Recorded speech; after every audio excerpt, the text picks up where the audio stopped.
welcome into episode 2 of Feldco Bears Recap Live with Olin Kreutz and Tom Waddle. I'm David Kaplan. Gentlemen, let's get right into the game breakdown brought to you by our great partners at Four Seasons Heating, Air Conditioning, Plumbing, and Electric. Okay, Olin, I know they're playing the Chiefs this week, but it sure looked like Patrick Mahomes was at quarterback for the Buccaneers playing as Baker Mayfield the other day. What happened? Yeah, I don't know. I think we're giving Baker a little too much credit. You know, remember, I think he missed Godwin or Mike Evans down there on like a wheel route by the goal line. So the game could have been a little more out of control. Obviously, he made a few plays, broke through what should have been a lot of sacks. I just hate the fact that, you know, Justin Fields went out to Tampa Bay and he was the second best quarterback on the field with Baker Mayfield on the field there. What happened was what we saw in the first game, Cap, right? Offense couldn't sustain Tom. Offense couldn't score points. And the defense couldn't get off the field on third down because of lack of pass rush. You know, I think we talked about it last week, guys, that while nobody was going to confuse Baker Mayfield for Patrick Mahomes, he's not an elite quarterback. He is a veteran. And if you weren't able to get him off his spot, you're not able to kind of make him uncomfortable. He can make some throws, as you said, Olin. He's got Mike Evans, who's is going to be a Hall of Famer probably. And Chris Godwin does a great job in the middle of the field.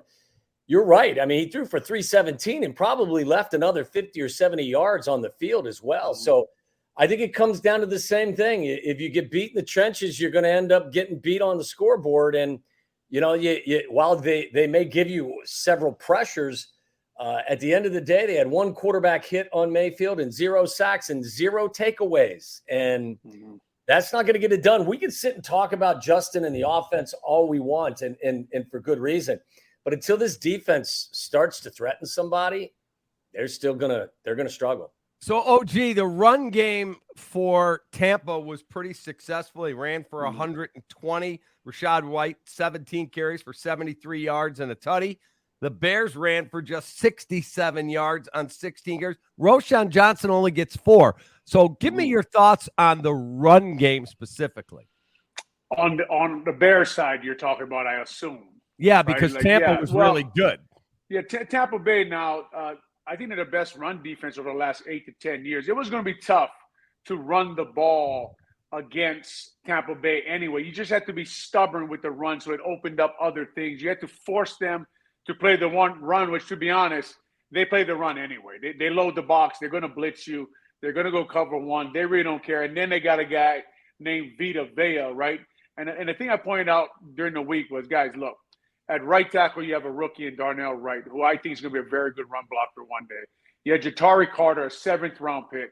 You had Lucas Patrick, Cody Whitehair, and Braxton Jones, a 5th-round pick last year, going through some mental struggles this year. By mental, I mean getting penalties. So this is not a dominating unit by any means.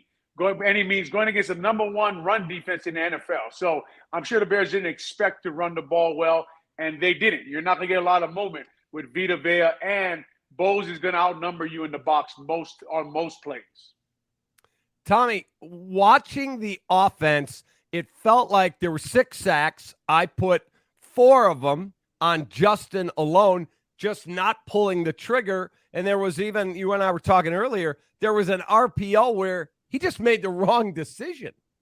Yeah, I mean, look, they're going to have some pop-up drives is kind of how I describe it. And the fact that they can't be consistently effective or efficient is, I think, is at the core of their problems. Like the first drive of the game, we talked about trying to get the quarterback some confidence. And I thought in the first drive, obviously, that should have provided some confidence. You had a couple of chunk plays to DJ Moore. So we've accomplished that goal that we set out to accomplish, which was to get your best player involved in the game more. And then you also had a design run where Justin tucked and ran into the end zone. It was a fabulous play. It was a fabulous drive. So what are we going to do to build on that? And, you know, that's been the problem with this team. You get first drive touchdown, then you go punt, field goal, punt, touchdown, pick 6, interception. Like, as I said, man, you have these occasional pop-up drives that gets everybody, you know, giggly and, oh, my God, look at this offense. But there's no consistency. And you know, I think that's part of the issue here. And I think you got to continue to try to find a common ground with your quarterback and get him comfortable early in the game. And then he's got to help, you know, be a reason why you're scoring points. So I've been a big advocate. I think Olin said the same thing last week. To get him comfortable, you got to get some design runs out there. But I would even ask Olin, look, when you're running read option, I thought I saw defenses in the first 2 weeks of the season playing them differently this year than they played last year. And if you look at the second play of the first drive, their right defensive end stays at home, which means when you put that ball in the belly of Khalil Herbert, you got to leave it there. Now, Justin made the wrong read there and ultimately only had a 2 or 3 yard gain. But I think, Olin, teams are going to, defensive coordinators are going to scheme differently for this Bears team. You're not going to see them crashing the ends and allowing Justin to get on the perimeter. And I think they're going to have to be really creative with how they design some quarterback runs because teams are ready for it. To be honest with you, Tom, and a Cap, I mean, the NFL, the thing we all learn right away is no matter how good you are at something, they can take it away from you. Anybody can, even at center. I felt like I was really good at reach blocking. I was a quick center. Eventually, they widen that technique. They figure some way to beat you at what you're good at. So what you saw early on this year, like Tommy's saying, is they're taking away what Justin Fields did so well last year, right? They're saying, okay, keep him in the pocket. This is where he likes to go when he runs the ball. This is exactly what he likes to do because now there's all these games of this guy on film being so dynamic. So let's take away the plays that make him dynamic. And that's why I think everyone is saying, okay, you don't have to switch to the Lamar Jackson, the Greg Roman type offense, but why not sprinkle it in somewhere, right? Why not have a quarterback power? I think this offense, honestly, this offensive line, I think Justin Fields, I think the running back, I think they got to get going downhill a little more. Now, I know Coach Morgan and Getsy, they're from the Shanahan tree, right? They're from the LaFleur tree. They like the outside zone. They like the zone principles. Now, they were running some duel last week, and Roshan Johnson's run was a toss to the left side of the offensive line. But I think every once in a while, guys, I don't know what you think, get Justin Fields running straight downhill between Darnell Wright instead of having him drop in the middle of the pocket when you block a field goal and you're on the 50-yard line and you take a sack. Let's run something and get him in 2nd and 6. Okay, so explain to me then, how do you fix if you cut the field in half and you tell Justin if you're rolling right, you can only stay on that side of the field, how do you then determine whether he's a $200 million quarterback or not if you don't let him play like a big boy in the pocket and make that determination yes or no at the end of the year? There's your $200 million question right there. Like, look, I think the two best plays I've seen from Justin this year in terms of the passing game were the waggle. He went to the right in the first, maybe it was the first or second series against Green Bay, and he got to the edge and threw the ball to Darnell Mooney on the corner route. And then the throw he made to Cole Kmet in the game against Tampa on Sunday. Beautiful throw. Cole's got to make that catch. He's got to bring the ball into his body, protect it, and then protect himself from the ground. He allowed the defensive back to get his hand in on the play. Now, you give credit to the defensive back, but that's got to be a completion. And if you look at it on film, Justin obviously has the athletic ability to get to the edge. And it's odd because you would think that most quarterbacks would be more effective and they'd be more accurate when they have their base underneath them and they're throwing from the pocket where they can see everything. He's best when he's on the move. Like, not only does he see the field better when he's on the move, but he also is more accurate, which is it's unbelievable. But that's the point, Cap. Like, I think that we saw this several years ago when Matt Nagy finally decided to do just what you talked about with Mitch, cut the field in half, gave him limited reads, got him on the move because Mitch was fairly athletic and let him just read the defense that way. I think that would help Justin, no doubt. But at the end of the day, are you putting an artificial ceiling on your offense and your quarterback? And can you give a guy a $200 million bag of money if you have to consistently, limit what you're asking him to do? It's a great question. Well, how would you handle it, Olin? How would you handle it if this was your guy, you're the center on this team, and you're like, we can't trust him back there? Well, I know it's the year 2023, and like in politics, you're either a Democrat or your mother Republican, right? There's no in between anymore. But I know everybody says like you either got to run the pocket offense or you got to switch. Look, they give Patrick Mahomes half-field reads too. Okay, yeah. He runs boots also. They run the ball with Lamar Jackson down there in Baltimore, and then he reads the field. All I'm saying is sprinkle it in. That's all I'm saying, right? And instead of calling those screens, call quarterback runs. Because here's the thing, my argument would be. Everyone says, look, they're trying to get him to play from the pocket. Well, screens, you're not reading anything when you run all these screens, right? You're not playing from the pocket. You're not going through progressions. The screens is also hiding him, right? So now why don't we roll him out like Tommy's talking about? Why don't we run there? It doesn't have to be all the time. But I'm going to tell you right now, 10 times a game would be nice, right? If you got 70 or 80 plays, give him 10 of them. Give him 10 of what he does really, really well. Right now, you're only giving him 1, 2, or 3, and they're in bad situations. That quarterback draw everybody's talking about against the Green Bay Packers, the game was over, and they ran it. Right? Why not run that earlier in the game? Why not run that on 2nd and 3? Run that in a good situation for this young guy. It was funny, man. I don't know what you guys think about this. I'm a fan of the movie Bagger Vance. Have you seen this Bagger Vance movie with Will Smith? Yep. Remember when he's talking to and he tells him, it's time to see the field. Right. It's time to be authentic. It's time to play your game. I literally think Eberflus should go watch that movie and just repeat exactly what Will Smith says in that movie at that moment, because it is time, man. It's time to go play your game, and it's time for Getsy to let him play his game, not 100% of the time, but what about 15 to 20%? So as we look at this game and the way it developed, the Bears take a 7-3 lead. People are feeling good. Wow, nice job. Got a good drive going. And then the wheels come off because they just can't sustain anything. Can't run against Tampa because they got a good front. Trust you, Chris Jones and those guys this week, they're not going to be easy to run against either. So how do you attack and be able to put the ball on the ground so you could set things up to take shots? And then when Justin's back there and he walks into a sack, when he's got 2 guys, one there and one there, wide open, he doesn't pull the trigger. Guys, I think it starts, especially when you're outmanned. Like, there's no chance our roster stacks up with what the Chiefs bring to the table. So it starts with, you can't make a mistake, okay? Like, it's just not acceptable to be missing assignments. Like, every now and again, you're going to make a physical mistake, but you can't be making mental mistakes. There's 2 things that you can control, in my opinion, and that's your effort and that's your attention to detail. So when you're playing a team that's significantly more talented than you, you just cannot afford mistakes. So you can't lose the turnover battle. You cannot lose the splash play battle. You have to find a way to play pretty much mistake-free football and then find a way to kind of make guys have got to deliver. And whether it's DJ Moore, it's your quarterback, it's Khalil Herbert, it's your offensive line, it's your pass rush. Everybody's got to step up their game, and nobody can be the weak link. Like, you can't make mistakes and beat the lesser teams in this league.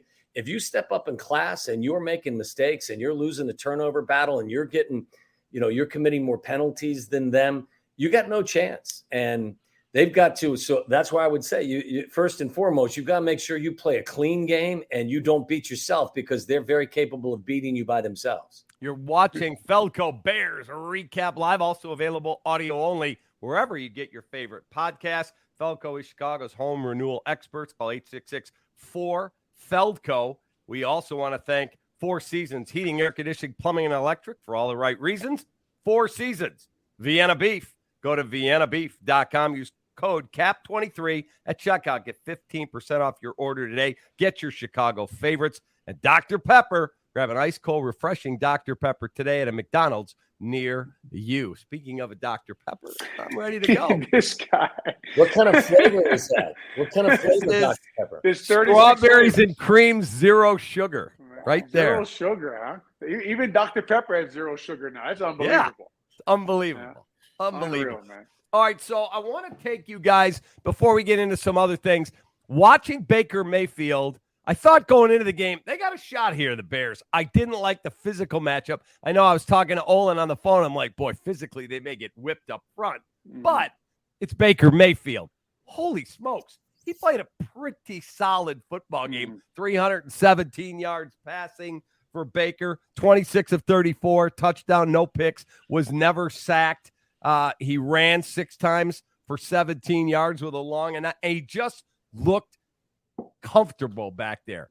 How do you fix that going forward? Because you got Patrick Mahomes and then Russell Wilson and then Kirk Cousins, and it doesn't get it. Justin Herbert. It doesn't get any easier, Olin.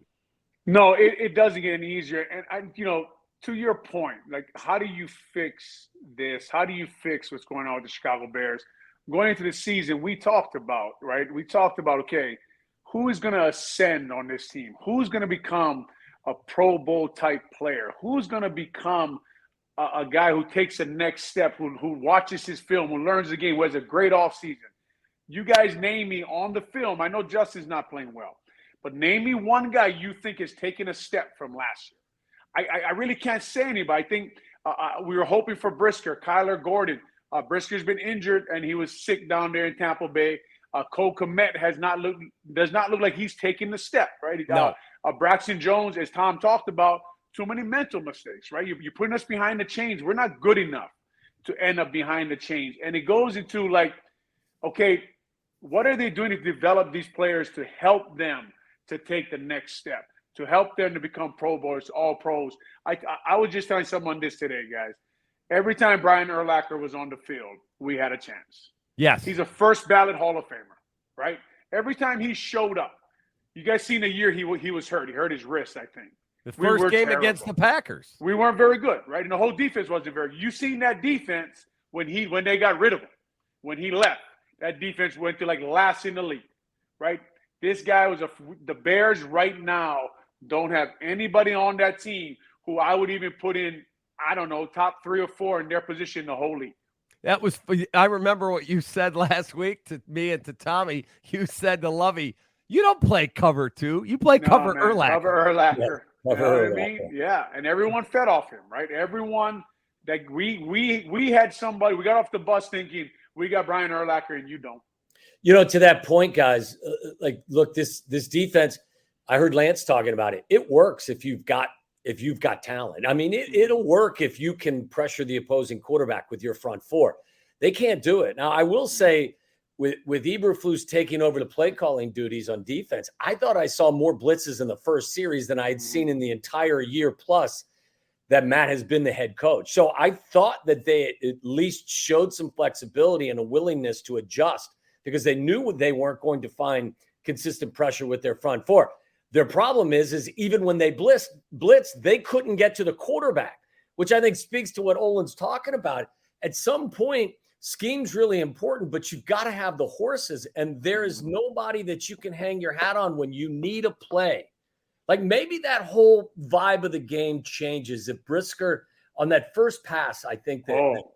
Second down. You're right. Yeah, second down. If Brisker makes that play and takes it into the end zone, you have to make that play.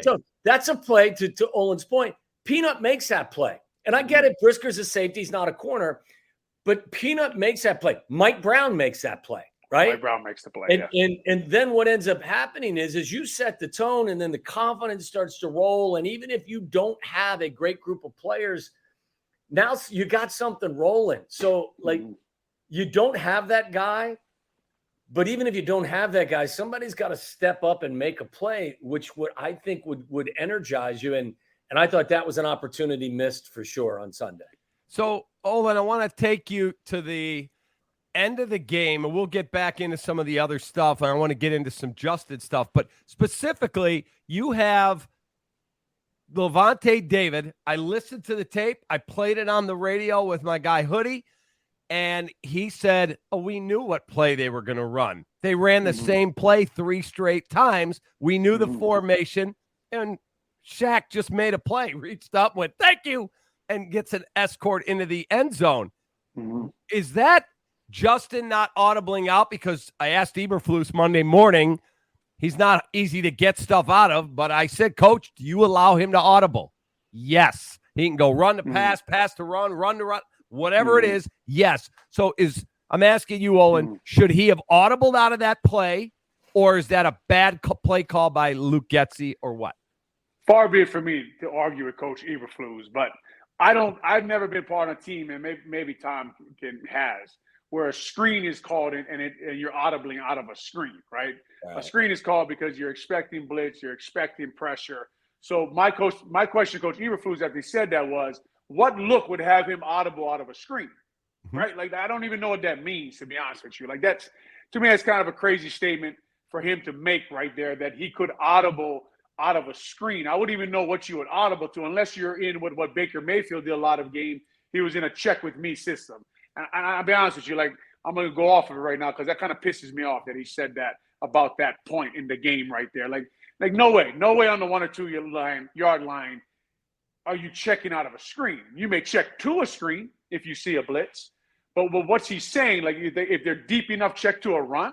Is that what he's saying there? Like, I don't even know what the hell he's saying there. So I'm sure, look, they did run that trips look earlier. They did run that wide receiver screen earlier. I forget it was second or third quarter. They did run that exact look. They did run the running back screen the play before.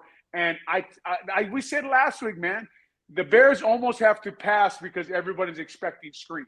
Usually you run screen because everyone's expecting pass. We said last week, that's why those blocks on the edge are so hard. They threw that quick pass to DJ Moore, and everyone was out there stopping that. David went right to the quick pass. Cole Kmet and Tunyon had no chance. Tommy, RJO says, players get coaches hired and fired. Nagy and Getsy look good with Mahomes and Rodgers. Then they come here and they don't look so good. Well, I mean, look, I could probably call plays with Mahomes and Rodgers, and I don't know what the hell they're trying to do in either city. Some guys just transcend their coordinators, transcend their coaches, and just they are, as both of these guys are Hall of Famers. Look, I think that scheme is important. I think game plan is important. I think you have to put your guys in position to take advantage of what they do well. I mean, I have to be honest.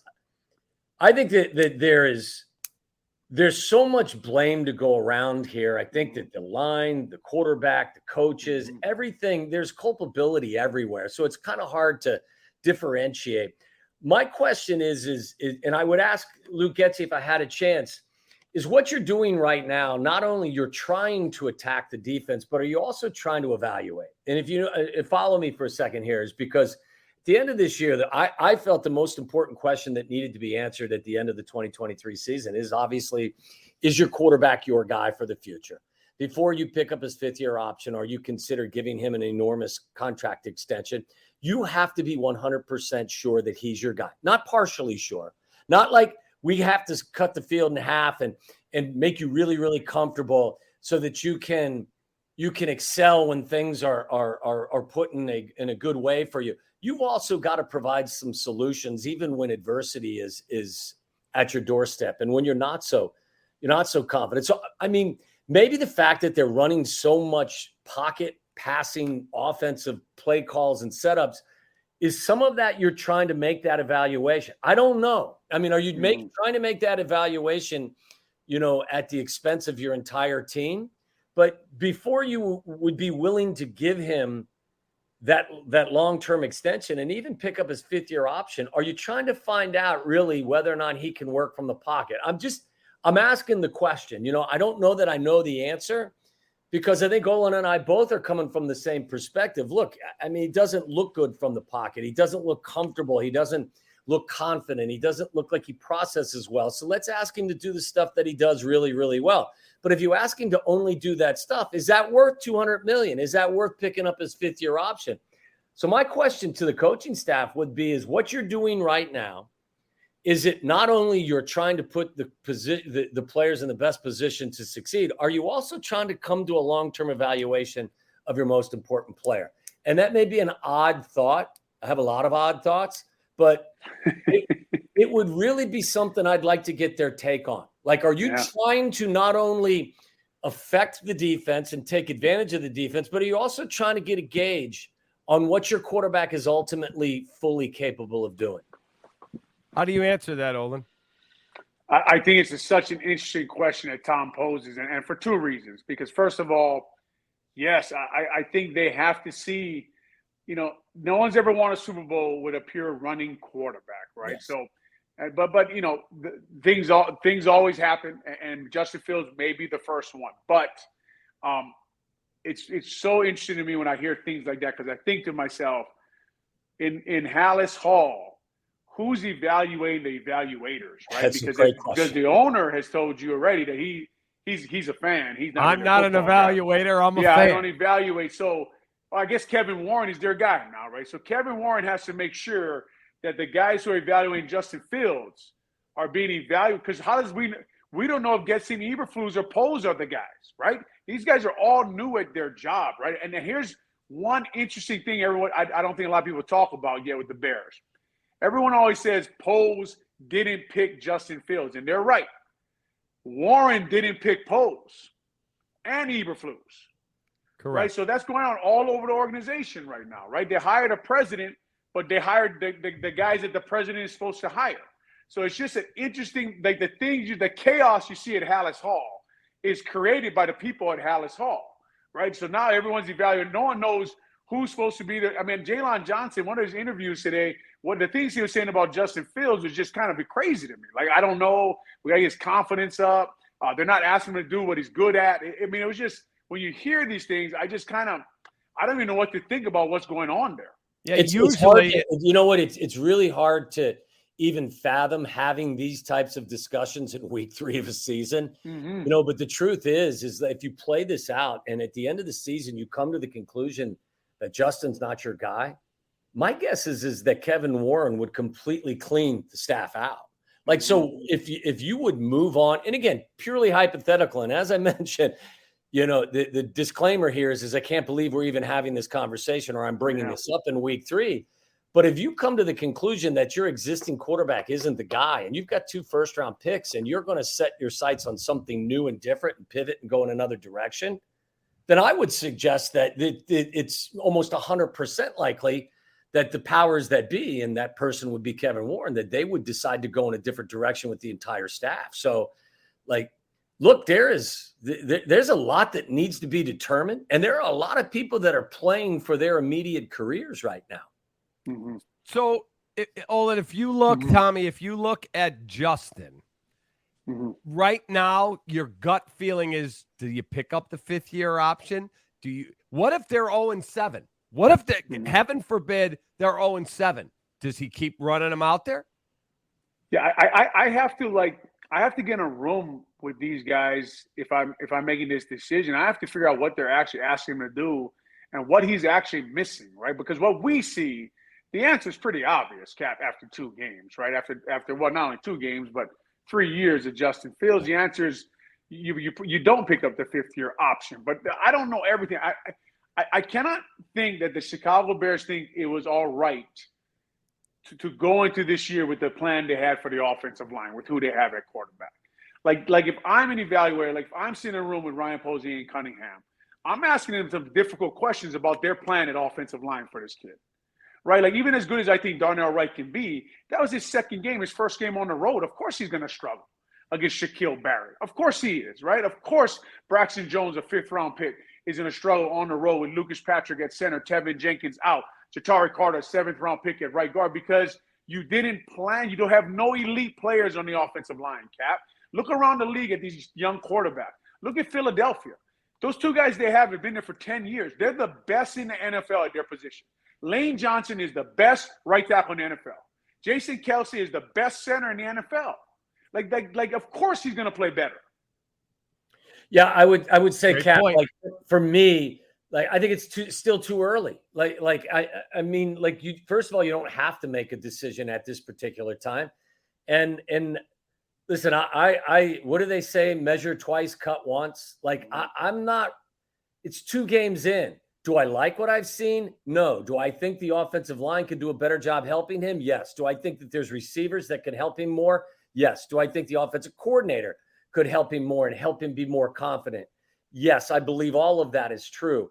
But I think, again, when you are making a decision as important as the one at the end of this season, you've got to give this kid a full season worth of look. And I just don't think that you can, if it doesn't look great in week 7, unless something, ridiculous happens, I just don't think that you can make that decision. By the end of this season, you have to have a 100% feeling, one way or the other. You can't, right, good or bad. Yes, he's the guy, right, or no, he's not. And I don't know how you come to that conclusion 100% if you only play him 7 or 8 games and you bail on him to put somebody else in there. Like, they have, Olin's right. They haven't, this roster is not complete, but it's better than it was. They've tried to eliminate some of the excuses and some of the question marks. Now it's up to Justin, with the help of his coaches, to prove whether or not he's that guy. You can't ask him to do that in 7 weeks.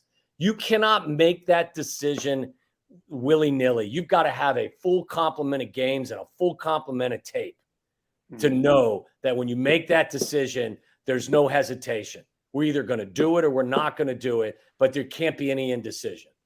Cap, here's my question to you guys. Were the Chiefs not willing to trade Tyreek Hill to the Bears? I'm just asking. Like, when he was out there on the market, he's an elite wide receiver. Were they not willing to trade him to you? Is that why you did not go get him? Right? But there's been guys traded throughout the last season. If you really want to Brown, Tyreek Hill, you can keep DeAndre Hopkins was out there. It's a lot of dudes available. Look at all these quarterbacks playing good football, right? They have, we talked about who is elite on this Bears offense. Find me a young quarterback that's playing well right now. I'll show you 2 or 3 elite guys on his offense. Right? Like I will show that to you, that these guys, and Andy Reid has proven to be an elite offensive coach. So not only Mahomes has elite Kelsey, he has an elite center, he has an elite left guard, he has an elite right guard, he has an elite play caller. Right? Like nobody in the NFL is good by themselves. I hate to say that. But when I look at this roster, yes, they are better. Yes, they are developing. But is it good enough for me to make a decision on Justin Fields? No. I don't care if you give him 17 games. It's not good enough for me to make a decision on Justin Fields. All right, let's take a quick break here from our fine title sponsors at Feldco, Chicago's home renewal experts. Mark, a little help here? Oh, keep it down. The noise is making them angry. Whoa. Hey, I'm not a beekeeper, but I can replace these windows fast. Feldco will be here for your home renewal needs. Right now, buy one window and you'll get one free, plus no interest until 2025. And we'll get it done Feldco fast. Buy one window, get one free, and soon. Hurry. Call now. Call 866 for Feldco. Feldco Bears Recap Live is brought to you by Feldco, Chicago's home renewal experts. Call 866-4-FELDCO. 4 Seasons Heating, Air Conditioning, Plumbing, and Electric. For all the right reasons, 4 Seasons. Vienna Beef. Go to viennabeef.com and use code CAP23. That's KAP23 at checkout for 15% off your order today. And Dr. Pepper. Grab an ice-cold, refreshing Dr. Pepper today at a McDonald's near you. All right, time for our play of the game, our Dr. Pepper play of the game. And unfortunately, it was not a good play because it ended up sealing the deal. We touched on it early in our opening segment. It's the pick 6 by Shaquille Barrett. Olin, if you were at center on that play, and it's the 3rd consecutive play, they're calling the same set, the same formation, the same play.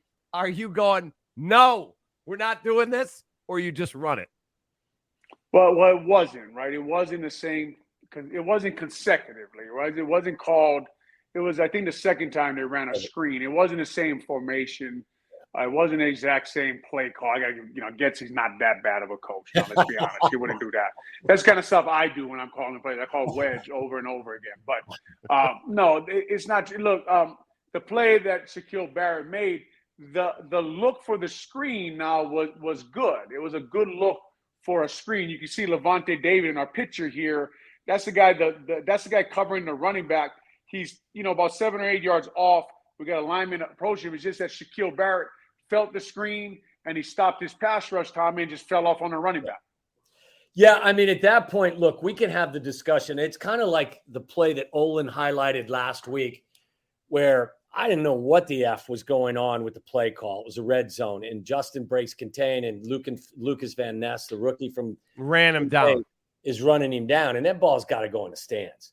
Like, if you don't like the look or for whatever reason, like it's kind of muddy, and it may be asking a lot, but that's why quarterbacks get paid a shit ton of money, right? I mean, like at that point, maybe it's a bad call, but you can't throw that ball anywhere near Shaq Barrett so that he can make it. He's a fantastic player. I mean, look, you put the whole thing together, and there's a lot of blame you can. I just would hope that my quarterback would either throw it at someone's legs or throw it somewhere. Again, this is asking a lot, but too much is given, much is expected. Do you know what I'm saying? So, like, am I asking?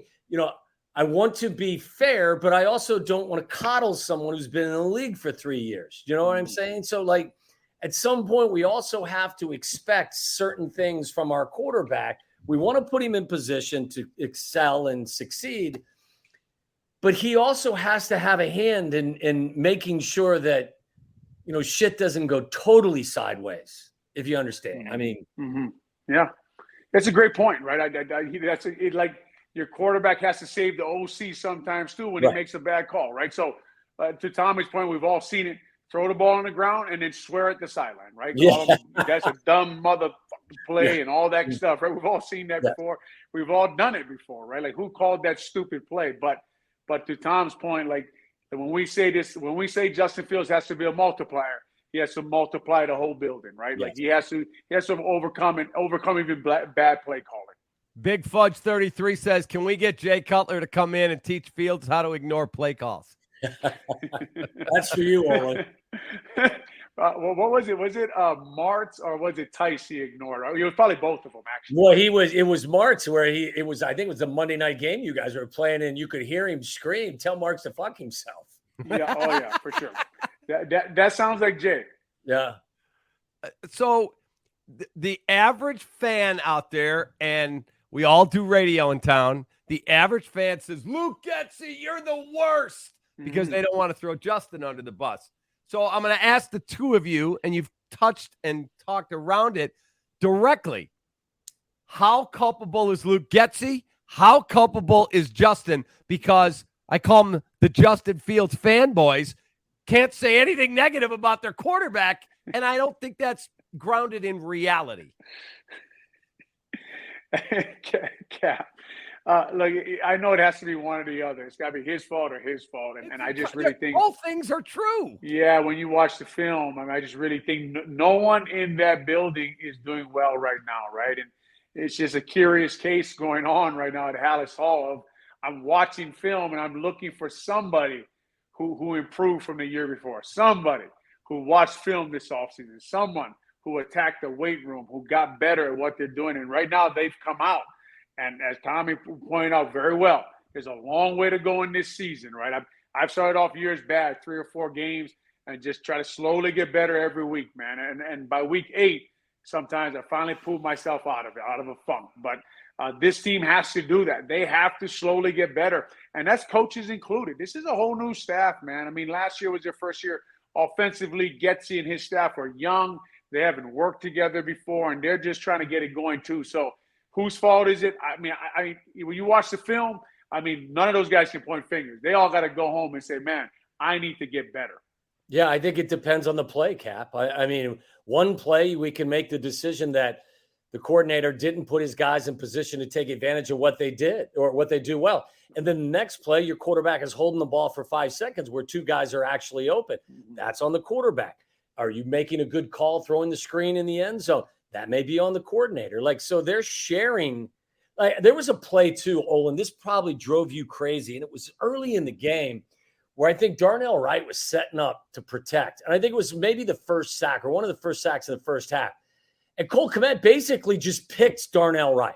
Yeah, that's the worst, man. And so Darnell can't kick out to actually get the outside rush guy. He was pinned by what Cole Kmet did. Was that scheme or Cole just fucking up? I think it's failure of unless Cole's job is to come underneath the tackle and release for a pattern, which I've never seen in my life. Yeah, I don't know. Do you remember? You would think he has to chip there, right? Chip. Yes, and then release outside. Yeah, he's been told if the tackle needs help, chip there. I would imagine. It was a little bit of a play action. Cole Kmet was winged outside of Darnell Wright, which tells you I'm going to give, especially against Shaquille Barrett, you think they're going to give him help. So only Cole Kmet and Darnell Wright know what the scheme was there. I would imagine he's supposed to chip. But I know one thing, like Tommy's saying, he's definitely not supposed to pick his tackle on the way out. That I know. And I'll be honest with you guys, man. As you guys know, Tommy knows better than anybody. I've seen fist fights over stuff like that. Yeah. Like I've heard guys called names you can't say, even on YouTube, Cap. You can't say the things people say when someone gets picked on a play like that. Now, Darnell Rice is a young tackle, so probably let it go. But as he gets older in this league, when that happens, there are a few choice words for a guy like Cole Kmet. You don't pick an offensive lineman on the way out. So, like, Cap, when you ask the question, who's culpable, I think we can all come to the same agreement here is that they're taking turns right now effing up. Like they really are. Maybe the play calls aren't accentuating what the guys are doing well. Maybe the quarterback isn't seeing things. Cole is picking his right tackle, so that makes the pass protection completely ineffective or inefficient. Like they have, in 2 weeks, I think they've had a season's worth of execution mistakes, and they've shared the blame, depending on the play. Hey, hopefully they get it all out, Cap. What is your what is on your coffee mug? What does your coffee mug say? I already told you. I already told you what it says, man. My wife brought me. It says, "Be a nice human," which I'm known for. Everybody knows that. Of course. Be a nice human. I love that. Absolutely love it. Before we get into the Chiefs, so what are you working on in practice this week? Are you going, okay, we got to find a way to slow this other team down, adjust them. We're going to cut the field. So what would be a game plan you would work on Wednesday with this team right now? Man, I don't know about you about game plan, but I am serious in that building about player development. I am serious about developing the young football players I got and try to get to elite level. We talked about this earlier, man. The NFL is a players' league. There's only so much scheming you can do in the NFL. The guys are too good, right? Like Bill Belichick, no one would argue against how good of a coach he is. Since Tom Brady left, you tell me what's been going on down there, okay? This is a players' league. They need to get elite football players in that building. So I got to train my guys so they're getting better every week in the weight room. I can't have them drop anymore because this team has to get better physically. I got to make sure what I see on film, I am training for that in the weight room. I am rehabbing. I am studying things. I am getting a little bit better every day with each player, what they need to work on. And someone needs to identify that in that building. And if they don't, this team is going to get a little worse every week. And this is going to get really hard to watch soon. I keep focusing on the trenches on both sides of the football. In a game like this, you're going to have to find a way. I know he's only been in camp for a week, but I think he was a difference maker in the first game he played against the Jags on Sunday, Chris Jones. Find out where he's going to line up and make sure that he's not wrecking your drive every single time.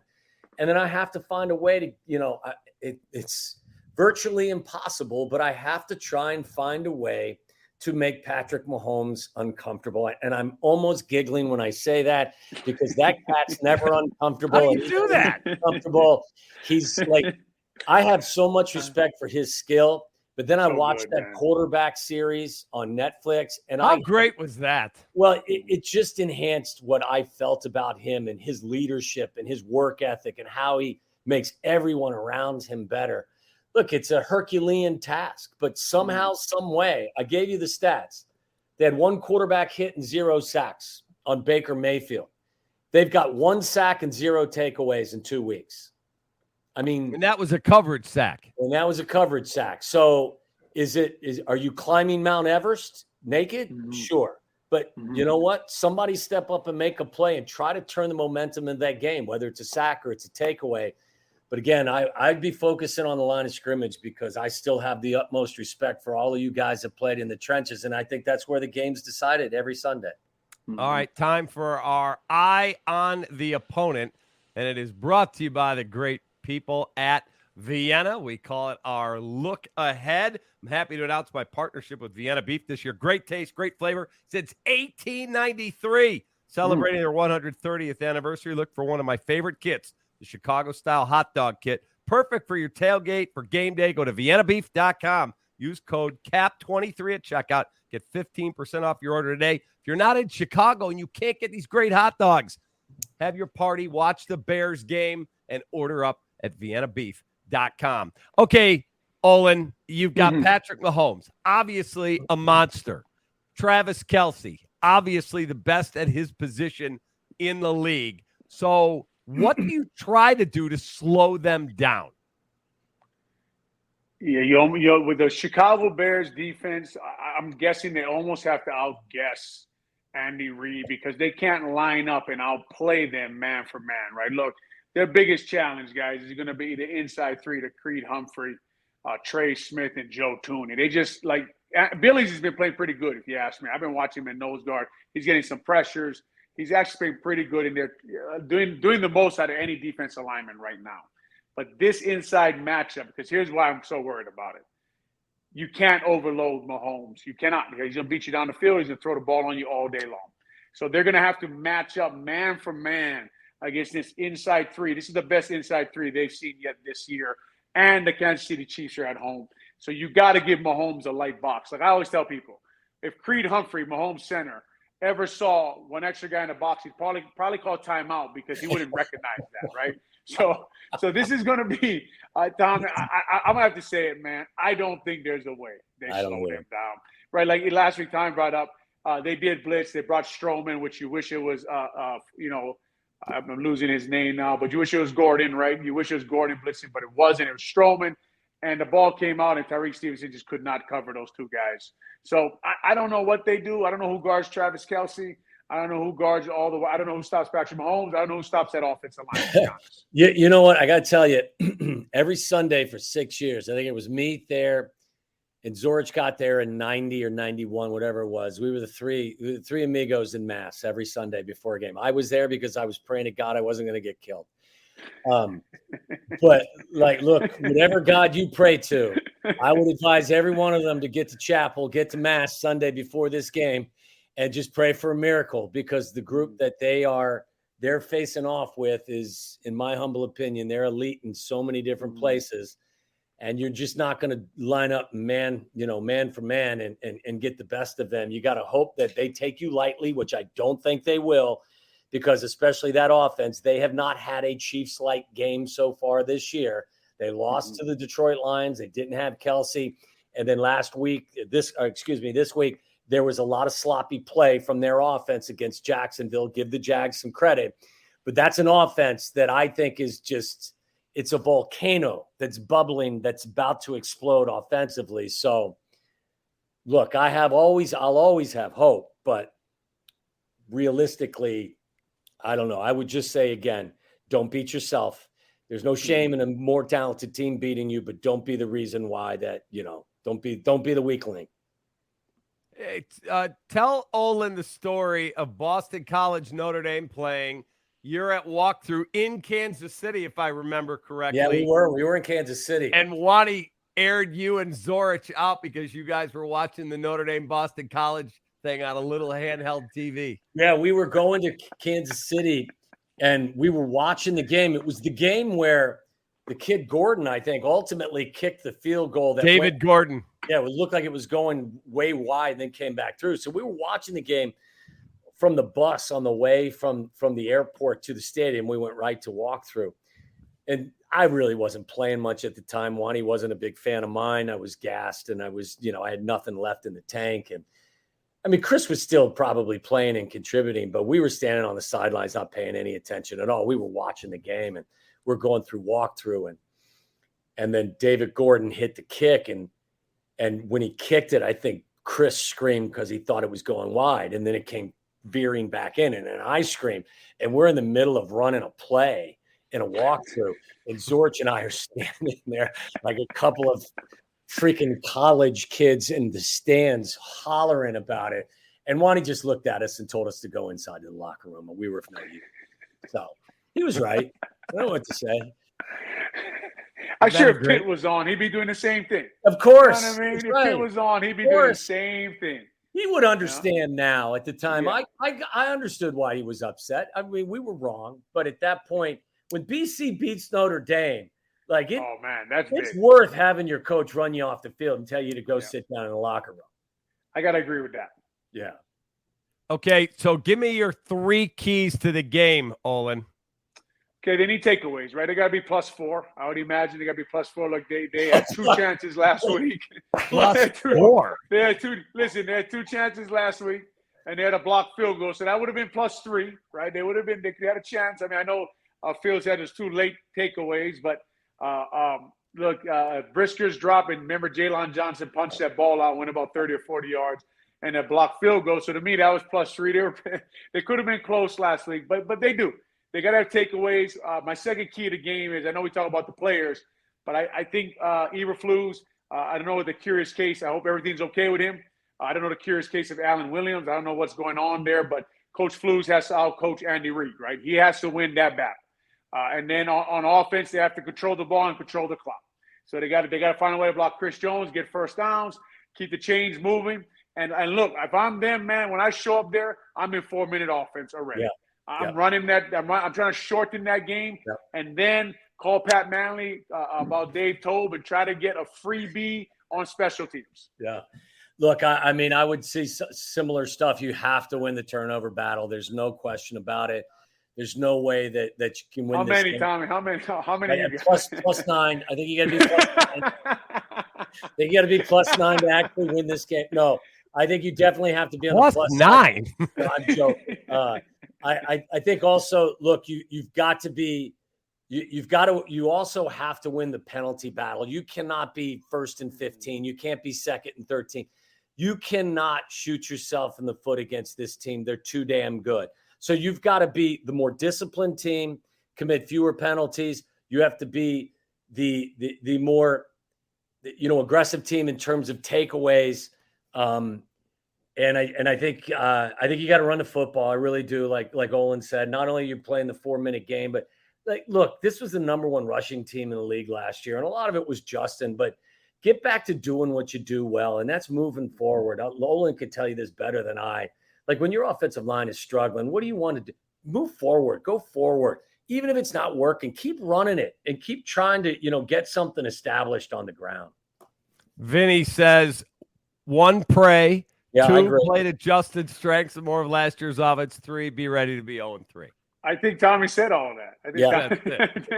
I think he's gone. A quick story about penalties, because we talked about the Bears are not, Tommy's talking about the Bears are not good enough to overcome penalties. I remember I went to New Orleans in the first game at Green Bay, and I was playing with Drew Brees, for a quarterback like that, for the first time.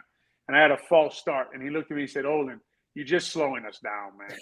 You know what I mean? Like, he's like, "You really don't need it." Basically, he was telling me, like, you really don't need a false start on this offense because we're going to score anyway. So, and he was right. I mean, I couldn't believe it that game. We just kept scoring points, and it kind of felt like the Twilight Zone because I'd never been a part of anything like that. Yeah, weren't you guys down like 14?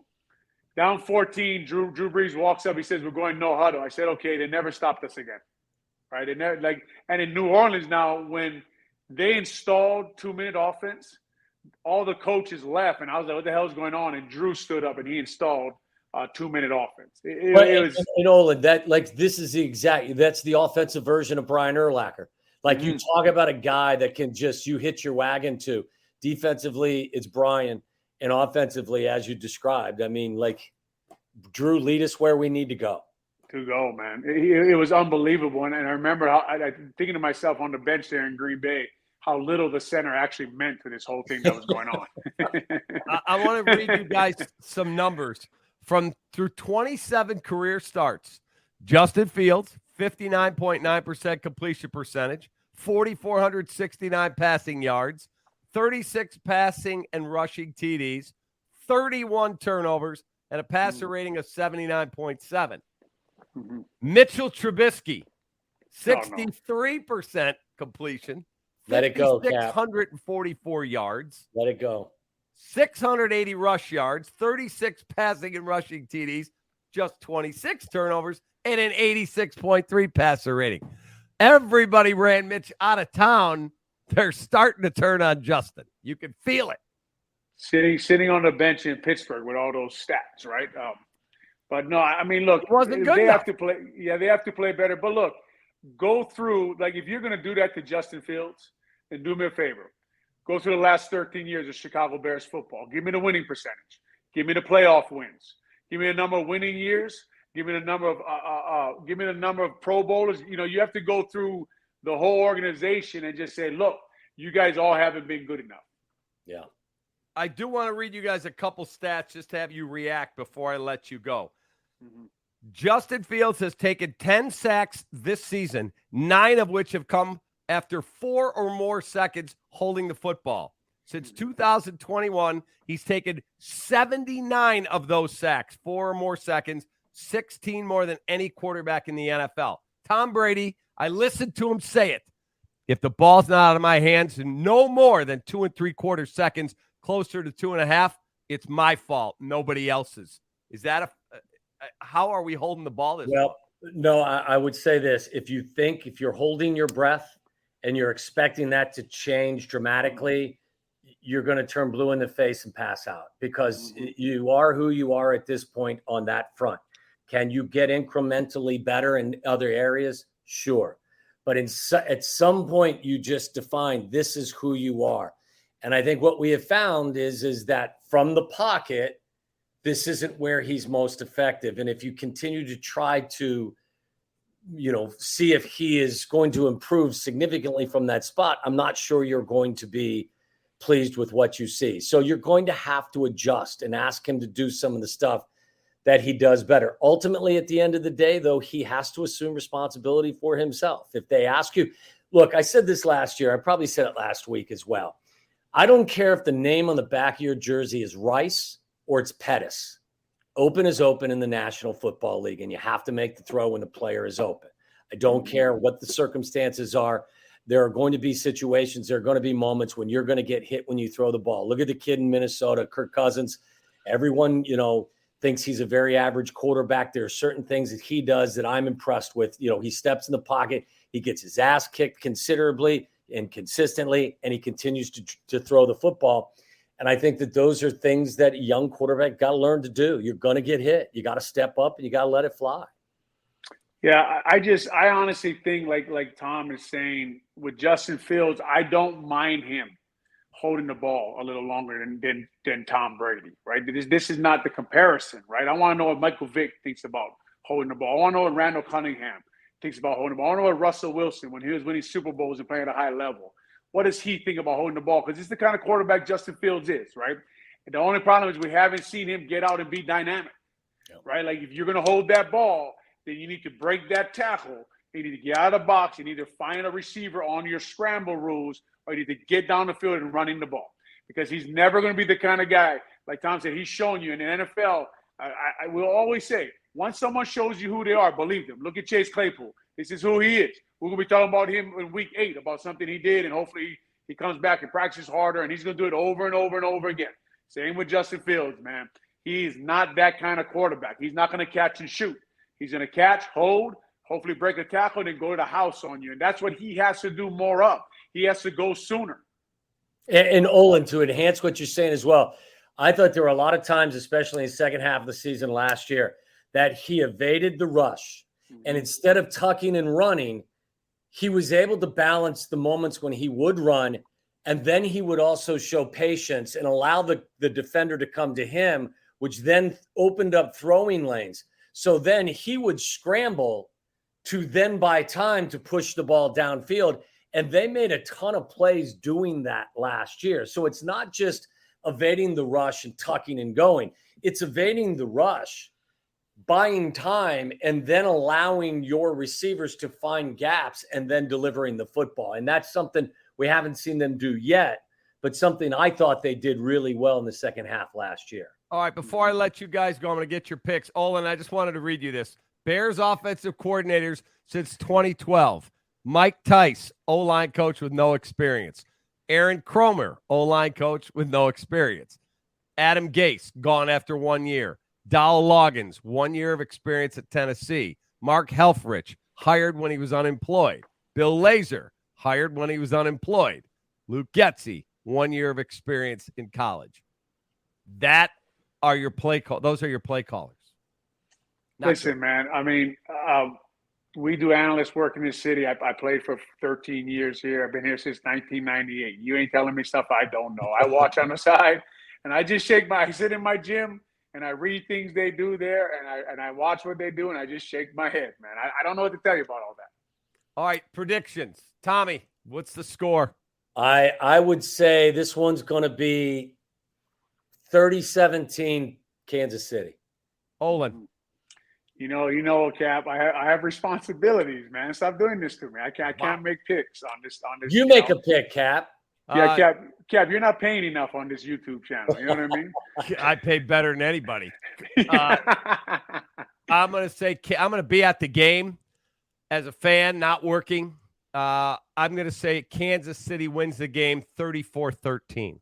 Okay. I you know what I would probably say, I don't know, the number's 13. I would say Kansas City probably covers that. So I would say 31-17, something of that nature. Man, Spagnuolo, right? Spagnuolo versus Fields and Getsy, man. I mean, they're staffed. Olin, you go from Todd Bowles last week to Spagnuolo this week. He's going to heat him up. He's going to heat him up. You know, I will say this: there is an interesting matchup between the kid from Purdue, Karlaftis versus Wright. It'll be a good matchup there on that. George Karlaftis can really play now. Yeah, he can play. So him and Chris Jones together, that's going to be tough in there. Gentlemen, I appreciate it. I look forward to next week. And then finally the Chiefs will be in the rearview mirror, and we'll see if we can turn this thing north, or maybe they shock the world in Kansas City. For Olin, awesome. For Tommy, I'm David Kaplan. Thanks for watching Feldco Bears Recap Live. Bear down. We'll see you next week.